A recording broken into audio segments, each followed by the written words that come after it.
¿Qué pasaría si el mapa geopolítico cambiara de la noche a la mañana? Pues acaba de pasar en Venezuela. No te vayas de GeoExpress y descubre las claves. Vamos a ver los puntos clave, los recursos en juego, el derrumbe de ese muro y el efecto dominó que provocó. Para entender la magnitud, Venezuela tiene 7 veces más reservas probadas de petróleo que Estados Unidos. 7 veces. Pero ojo, no todo es petróleo. El oro y las tierras raras son fichas cruciales en esta partida. El análisis lo define como la caída de un muro de Berlín petrolífero. Así de importante fue. Y con la salida de Maduro, las mismas fichas clave simplemente se reacomodaron para mantener el control desde adentro. Entonces, ¿fue un cambio real? Parece que aplica el dicho, cambiar todo para que nada cambie. Ahora vamos a los datos duros. ¿Cómo reaccionaron los mercados? Pues el impacto fue inmediato y muy claro. Las acciones de petroleras como Chevron se fueron para arriba, apostando por el acceso a los campos venezolanos. Los metales preciosos también subieron. La plata, por ejemplo, se disparó casi un 8% en un día. Juntos, Estados Unidos y Venezuela podrían controlar cerca del 20% del petróleo mundial, el doble que Arabia Saudita. Este nivel de control sobre los recursos nos lleva a una vieja doctrina geopolítica con un nuevo nombre. Hablamos de una evolución, de la doctrina Monroe a la doctrina Monroe, mucho más enfocada a los recursos. Y esta supuesta publicación del Departamento de Estado lo resume todo. Este es nuestro misterio. Bueno, ¿y qué significa esto para el resto del mundo? Sencillo. El tablero global se acaba de reiniciar. Por supuesto, Rusia y China reaccionaron, viendo en esto un precedente bastante peligroso para el futuro. El análisis sugiere un efecto dominó, que empieza con un renovado interés de Estados Unidos en Groenlandia. Y aquí la gran pregunta. Si esto pasó en Venezuela, ¿qué le impide a China hacer algo similar en Taiwán? Así que continúa con nosotros y veamos en qué termina todo esto. Punto 1. Un nuevo paradigma, la caída del muro de Berlín energético en Latinoamérica. Hoy vamos a analizar a fondo un cambio geopolítico que de verdad ha marcado un antes y un después en América Latina. Vamos a centrarnos en un suceso que muchos interpretan como un punto de quiebre total. A ver, esta frase es potentísima. Y es que aquí está la clave de todo el análisis. Lo que nos está diciendo es que lo que vimos en Venezuela va mucho, pero mucho más allá de la simple salida de un líder. Estamos hablando literal del derrumbe de toda una estructura de poder. Una que se construyó sobre petróleo y oro. Ok, entonces metámonos de lleno en esto. ¿A qué nos referimos exactamente con un muro de Berlín energético en pleno continente americano? Y claro, para que quede bien claro, no estamos hablando de un muro físico de ladrillos y cemento. Es una metáfora para describir un sistema de influencia geopolítico muy complejo. Imagínense que el petróleo y el oro son como las arterias que alimentaban el poder en toda la región. Por eso, su caída no es un asunto local, sino que redefine por completo el equilibrio de fuerzas en todo el hemisferio. Bueno, y entonces, ¿cuál fue ese evento? ¿Esa acción que terminó por derribar este muro? Pues la respuesta podría sorprender a más de uno. El análisis lo describe no como un conflicto o una invasión tradicional, sino como una acción quirúrgica. O sea, una operación muy precisa, muy rápida, casi como de cirujano, diseñada para quitar una pieza clave sin desestabilizar todo lo demás. Pero claro, una operación así de específica nos deja con una pregunta bien importante. Si quitas a la cabeza, ¿significa que el sistema realmente cambió? O como lo sugiere el análisis, ¿será que tenemos que ver mucho más allá de la punta del iceberg para entender qué fue lo que de verdad pasó? Y es justo aquí donde la cosa se pone súper interesante, porque se introduce un concepto político muy, muy potente. para explicar lo que pudo haber estado pasando tras bambalinas. Un fenómeno que se conoce como gatopardismo, y esta es la tesis clave, y hay que decirlo, es bastante audaz. La idea de que todo este evento no fue una revolución, sino más bien una jugada estratégica, un simple cambio de rostro para bajar la presión internacional, mientras que el sistema de control, el de verdad, se mantiene intacto. Así que el punto crucial aquí es este: aunque la cara del líder ya no es la misma, el motor que mueve el poder sigue en manos de las mismas figuras de siempre. Y bueno, ¿quiénes están operando ese motor? El análisis señala a un triunvirato. Por un lado, Diosdado Cabello, con un control férreo sobre la seguridad interna. Luego, Vladimir Padrino López, que sigue siendo la cabeza de las Fuerzas Armadas. Y finalmente, los hermanos Rodríguez, que manejan nada más y nada menos que los recursos estratégicos y la política. Ojo, no son personajes secundarios, son los pilares del núcleo duro del régimen. La interpretación es que ellos son los que de verdad tienen las riendas. Para poder desenredar toda esta complejidad, el análisis nos propone tres formas de verlo, tres lentes o síndromes para interpretar lo que realmente sucedió. El primero es el síndrome Noriega, que nos recuerda lo que pasó en Panamá. Desde esa perspectiva, el evento se ve como una intervención externa de manual, donde Estados Unidos saca a un líder para llevárselo a su país a enfrentar la justicia. Digamos que es el escenario más directo y claro. El segundo es el síndrome Bashar al-Assad. Este lente que toma, por ejemplo, a Siria nos plantea algo distinto, que aunque caiga el líder principal, el núcleo duro del régimen es tan fuerte, tan resistente, que logra sobrevivir. Se adapta y se aferra al poder. Es una hipótesis sobre la capacidad de aguante del sistema, más allá de una sola persona. Y el tercer lente nos recuerda a la idea central del gatopardismo, que todo esto fue una puesta en escena, un sacrificio estratégico para que el sistema pudiera continuar, pero ahora con una nueva fachada. Lo que nos demuestra en estos tres marcos de análisis es que para entender la geopolítica no nos podemos quedar con los titulares del día. El poder de verdad muchas veces está en esas estructuras profundas, esas que no siempre se ven a simple vista. Y todo esto nos deja con una pregunta que va más allá de Venezuela, que aplica a todo el mundo. Cuando un líder cae, ¿el poder de verdad cambia de manos? ¿O es que simplemente se pone una nueva máscara? ¿Tú qué opinas? Ponlo en los comentarios. Punto 2. El núcleo geoeconómico y geofinanciero de la crisis. Cuando se habla de la crisis en Venezuela, casi siempre la conversación se va hacia la política o la ideología, pero ¿y si la historia de fondo, la real, estuviera más bien en los mercados financieros y en los recursos que están bajo tierra? Justo esa es la perspectiva que vamos a analizar. Para este análisis vamos a dejar de lado un momento las opiniones y mejor vamos a seguir la pista al dinero. Nos vamos a enfocar en los datos duros, que según nos muestran las motivaciones económicas que realmente están moviendo los hilos en toda esta situación tan compleja. El enfoque entonces es muy claro. Por un momento, olvidémonos de quiénes son los buenos y los malos en esta historia. En vez de eso, sigamos los números, porque al final son los números los que nos revelan los intereses estratégicos que de verdad están en juego. Y aquí está la que podría ser la clave para entender todo desde esta perspectiva geoeconómica. Se argumenta que los grandes jugadores no están viendo a la Venezuela de hoy, sino que le están apostando al control de la Venezuela del futuro. Un país con un potencial de recursos que es, vaya, casi inigualable. Para empezar, hablemos del petróleo. Como se ve en la gráfica, las reservas probadas de Venezuela no son simplemente grandes, son las más grandes del planeta. Para que nos demos una idea, son casi 7 veces mayores que las de Estados Unidos. Es una cantidad que, sin duda, puede cambiar todo el equilibrio energético mundial.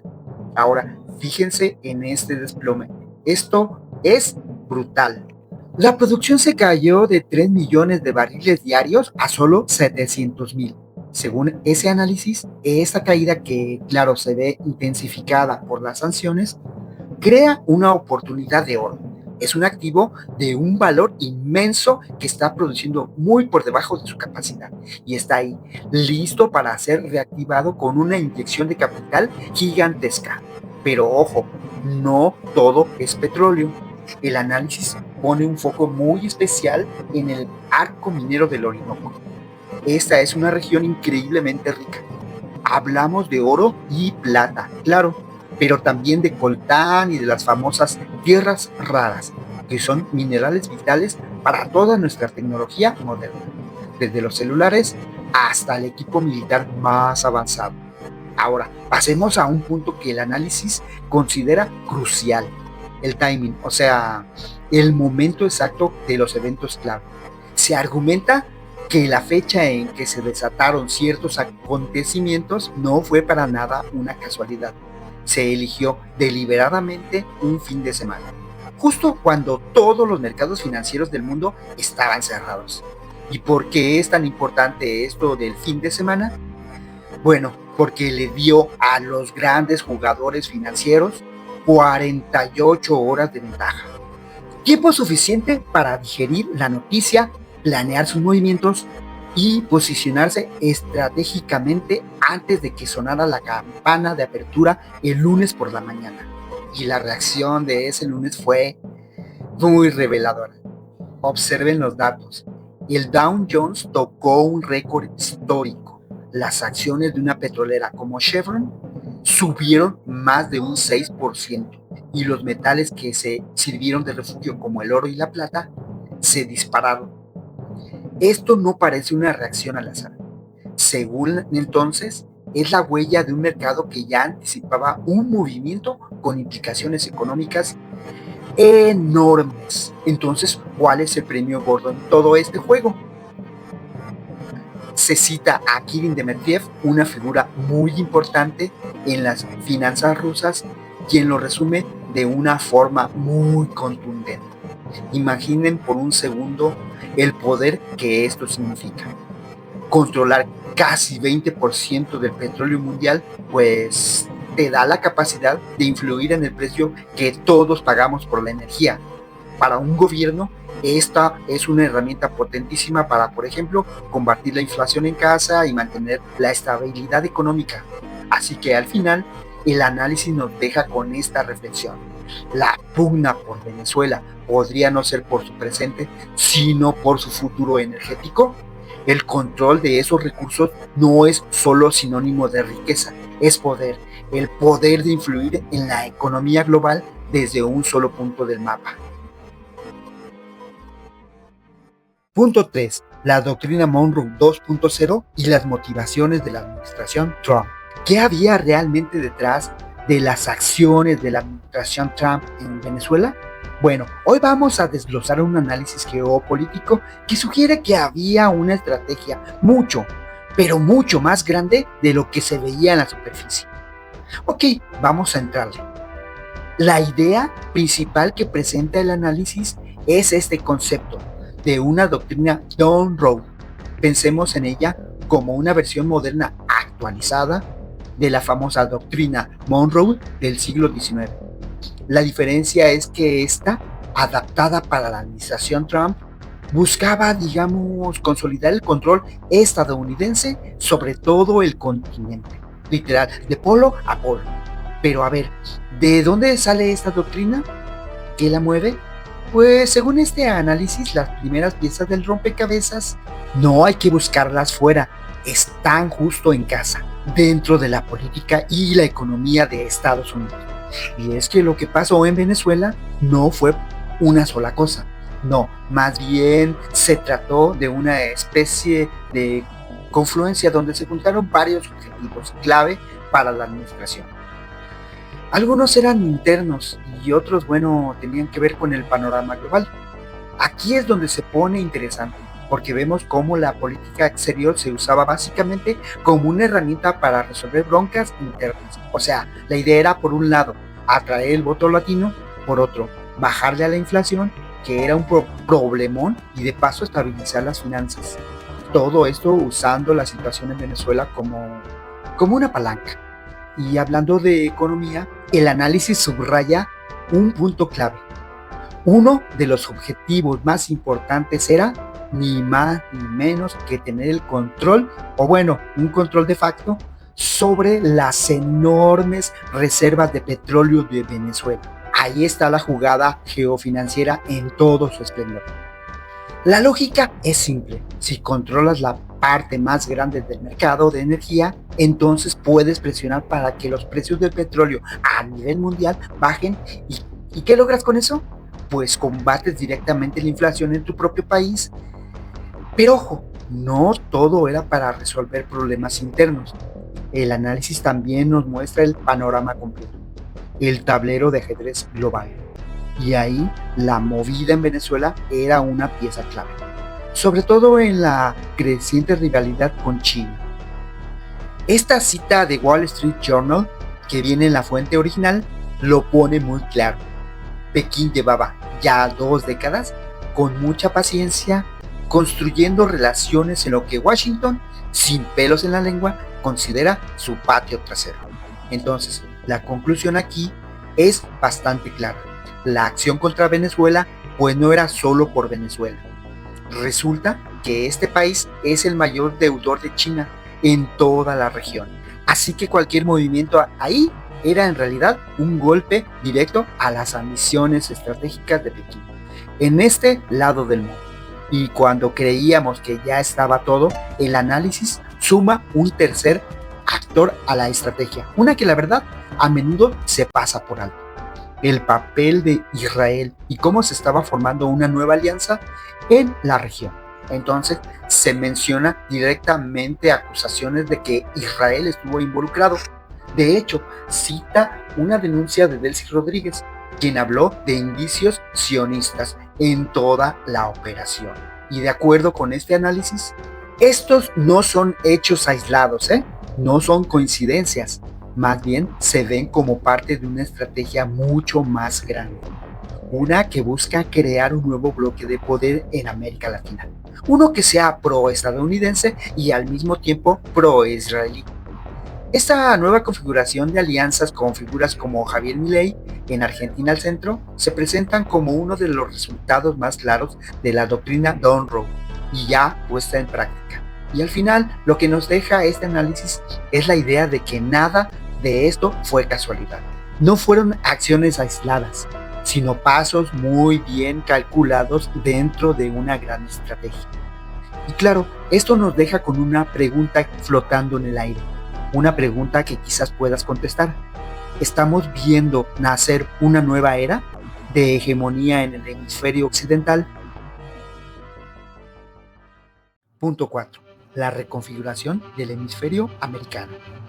Desglosemos este análisis sobre cómo la crisis de una sola nación podría estar en realidad moviendo las piezas de un tablero de poder a nivel continental. A ver, todo parece empezar con lo que ha pasado en Venezuela, ¿cierto? Y la pregunta que surge de inmediato es: ¿estamos viendo solamente los problemas internos de un país? Pues según este análisis, la historia es mucho, pero mucho más grande.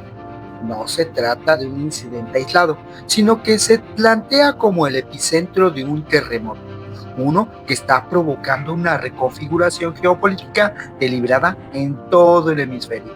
Entonces, si esto es un rediseño, ¿cómo está tomando forma? Empecemos por la parte política, porque lo primero que salta a la vista es la formación de una alianza completamente nueva y muy poderosa. Y miren esto, se está consolidando un nuevo eje, uno que está alineado explícitamente con Washington e Israel, con Argentina de Javier Milei como, digamos, la piedra angular. La estrategia detrás se basa en los llamados acuerdos de Isaac, que básicamente buscan replicar la lógica de los acuerdos de Abraham de Medio Oriente, pero ahora en Latinoamérica. para así expandir la influencia israelí en esta región.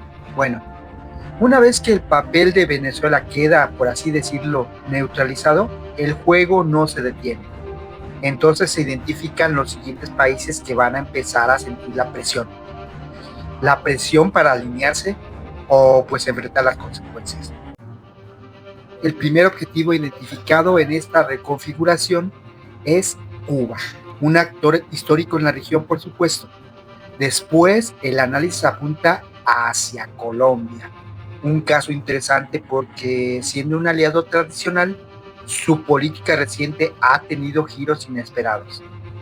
Y finalmente se nombra a México. Claro, por su peso estratégico y económico, es una pieza clave en este nuevo mapa que se estaría dibujando. Ahora, es crucial entender que toda esta presión política no es abstracta. Está impulsada por algo muy tangible. Una verdadera batalla por el control de los recursos más estratégicos del continente para este siglo. Y para ver la estrategia en acción, aquí hay un ejemplo clarísimo. El análisis destaca cómo se ha asegurado el llamado triángulo de litio, que es fundamentalmente para la tecnología moderna. Esa zona, se argumenta, ya se encuentra bajo el control de facto de la administración estadounidense. Fíjese en este movimiento, que es más que simbólico. Se señala el cambio de nombre del Golfo de México a Golfo de América en algunas plataformas digitales. La idea es que controlando la narrativa es el primer paso para luego controlar los recursos físicos que están debajo, como las enormes reservas de petróleo que todavía no se han explotado. Pero ojo, la ambición no es solo regional, es hemisférica. El análisis traza una línea directa que va desde la operación en Venezuela hasta los intereses que ha declarado Estados Unidos en Groenlandia. Esto demuestra una visión estratégica que abarca el continente de polo a polo. Ok, vamos a unir todas las piezas. Por un lado, un eje político, por otro, una batalla por los recursos. ¿Qué significa todo esto para el futuro de las Américas? Esta cita de material original resume la tesis central a la perfección. Un solo evento está funcionando como el epicentro de un sismo, provocando réplicas masivas que están remodelando activamente todo un continente. Y esto nos deja con una última reflexión, una pregunta bastante provocadora. ¿Esta reconfiguración estratégica nos está llevando hacia la estabilidad de un nuevo orden? ¿O más bien está preparando el escenario para un futuro definido por el conflicto, por el poder y los recursos? La pregunta queda abierta. Punto 5. Implicaciones globales hacia el darwinismo geopolítico. ¿Cómo es que una crisis en un solo país termina a convertirse en una prueba de fuego para todo el orden mundial? Justo de eso vamos a hablar hoy. Y es que lo que está pasando en Venezuela va mucho más allá de ser un problema regional. La verdad, está poniendo en jaque los fundamentos mismos del derecho internacional. Y sobre todo, podría estar marcado un antes y un después en cómo las grandes superpotencias interactúan entre ellas. Bien, vamos a meternos de lleno en eso. La acción unilateral que se vio en Venezuela es considerada por muchos como un desafío, pero un desafío directo al sistema internacional que se construyó después de la Guerra Fría. Ojo, porque esto no es un evento aislado. Al contrario, parece que está acelerando una transición hacia un nuevo marco global, no pues mucho más conflictivo, donde el interés de cada nación y su zona de influencia importan más que cualquier otra cosa. Y para poder entender esta nueva realidad, los analistas ya le están poniendo un nombre, un concepto clave. Lo llaman darwinismo geopolítico. A ver, ¿qué significa esto en español? Pues básicamente es como si estuviéramos regresando a un mundo donde la lógica de la ley del más fuerte vuelve a ser la protagonista en las relaciones internacionales. Entonces, este nuevo paradigma opera bajo ciertas reglas, digamos, no escritas que chocan de frente con las normas que hemos visto por décadas? Primero, el interés nacional está por encima de los acuerdos con otros países. Segundo, las esferas de influencia se deben proteger como sea. Y tercero, el derecho internacional pues se empieza a ver como una herramienta para los países más débiles, no para las potencias. Ahora la pregunta del millón: ¿qué opinan los otros gigantes de todo esto? Pues su reacción son increíblemente reveladoras y nos dan una muy buena pista de hacia dónde van las cosas. La respuesta de Rusia fue rápida y la verdad muy directa. El expresidente Dmitry Medvedev básicamente dijo que Washington acaba de crear un nuevo estándar, uno que le da a Moscú, digamos, luz verde para justificar sus propias intervenciones. Y Medvedev no se detuvo ahí, le mandó una advertencia directa a Ucrania, lo que por supuesto inyecta un nivel de incertidumbre altísimo para los aliados de Estados Unidos en todo el planeta. China, por su lado, también fue muy clara. Su postura es que Estados Unidos está fabricando amenazas como la amenaza china. Es simplemente como una excusa para justificar su propia expansión y su poder. Y para ilustrar su punto, Pekín cita un ejemplo muy concreto: el caso de Groenlandia. Dicen que Estados Unidos inventó que había una flota china gigante ahí, solo para poder justificar sus propias ambiciones en el Ártico. Y aquí está lo interesante. Hay una diferencia sutil, pero importantísima entre estas dos reacciones. Para Rusia, esto es un precedente. O sea, se creó una nueva regla del juego que ahora todos pueden usar. Para China, es un pretexto, una simple excusa que Estados Unidos usa para hacer lo que quiere, pero que no aplica para nadie más. Esta divergencia de opiniones nos pone a todos en una encrucijada. El mundo se enfrenta a una decisión que de verdad es fundamental sobre cómo va a ser su futuro. Porque seamos sinceros, la realidad geopolítica es que ni Rusia ni China van a empezar un conflicto nuclear por lo que pase en Venezuela. Y es precisamente ese cálculo el que le permite a Estados Unidos actuar con un grado de impunidad bastante alto dentro de su esfera de influencia directa. Entonces, el mundo parece estar frente a dos caminos. La primera opción es un orden negociado entre las tres superpotencias, donde se pongan de acuerdo y respeten sus áreas de influencia. La segunda, pues, es una competencia sin restricciones, entrar de lleno a la era de la ley del más fuerte, con conflictos por todos lados. Al final, la gran pregunta que queda en el aire es esa: ¿estamos viendo el nacimiento de un nuevo equilibrio de poder, uno negociado, o estamos a punto de entrar al caos total de una lucha sin reglas? El futuro del orden mundial sin dudas está en juego. Desde la perspectiva de GeoExpress, los eventos en Venezuela marcan un cambio geopolítico monumental. Así como lo vimos, y esto no es solo el cambio de liderazgo, es el colapso de un poder basado en recursos naturales. En el centro de todo esto está el control de una reserva estratégica, simplemente gigantesca. Nos dimos una idea de las reservas de Venezuela, que son 7 veces más grandes que las de Estados Unidos. Esto significa el control de casi 20% de la producción mundial. El juego cambió. El impacto en las finanzas fue inmediato. Con las noticias, los precios del oro se dispararon. Así, de repente. Pero esto no es solo un tema regional. Es una movida en el ajedrez global, con las superpotencias muy atentas. Lo que vimos es básicamente una expansión de la doctrina Monroe, pero para el siglo XXI. Al final, todo nos lleva a una simple pregunta clave para el futuro de todo el hemisferio. Para entender lo que viene, siga nuestros análisis continuos aquí en GeoExpress. Tu apoyo nos ayuda a seguir haciendo estos análisis. Deja un like, suscríbete y escribe tus opiniones en los comentarios.